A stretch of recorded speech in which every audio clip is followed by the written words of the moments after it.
Little Joe Otter was in a terrible rage.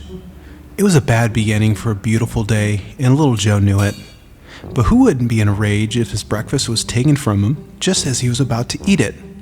Anyway, that is what Little Joe told Billy Mink.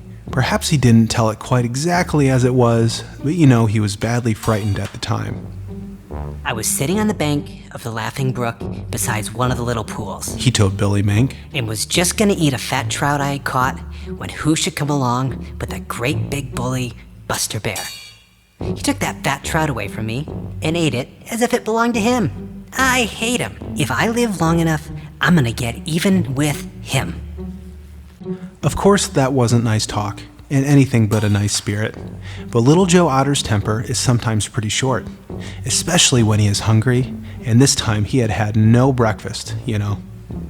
Buster Bear hadn't actually taken the fish away from Little Joe, but looking at the matter as Little Joe did, it amounted to the same thing. You see, Buster knew perfectly well when he invited Little Joe to come back and get it that Little Joe wouldn't dare do anything of the kind. Where is he now? Asked Billy Mink. He's somewhere up the Laughing Brook. I wish he'd fall in and get drowned. Snapped Little Joe. Billy Mink just had to laugh. The idea of great big Buster Bear getting drowned in the Laughing Brook was too funny.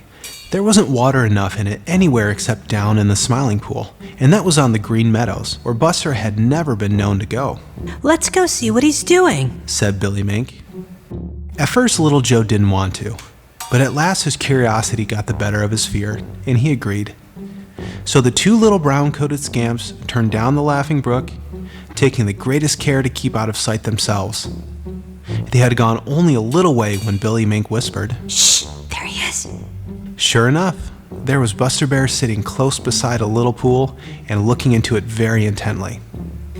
"What's he doing?" asked Little Joe Otter, as Buster Bear sat for the longest time without moving. Just then, one of Buster's big paws went into the water as quick as a flash and scooped out a trout that had ventured too near. "He's fishing!" exclaimed Billy Mink. And that is just what Buster Bear was doing, and it was very plain to see that he was having great fun.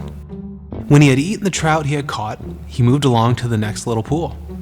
"They are our fish!" said Little Joe fiercely. "He has no business catching our fish." "I don't see how we're gonna stop him," said Billy Mink. "I do!" cried Little Joe, into whose head an idea had just popped. "I'm going to drive all the fish out of the little pools and muddy the water up.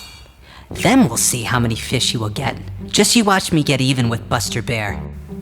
Little Joe slipped swiftly into the water and swam straight to the little pool that Buster Bear would try next. He frightened the little fish so they fled in every direction. Then he stirred up the mud until the water was so dirty that Buster couldn't have seen a fish right under his nose. He did the same thing in the next pool and the next. Buster Bear's fishing was spoiled for that day.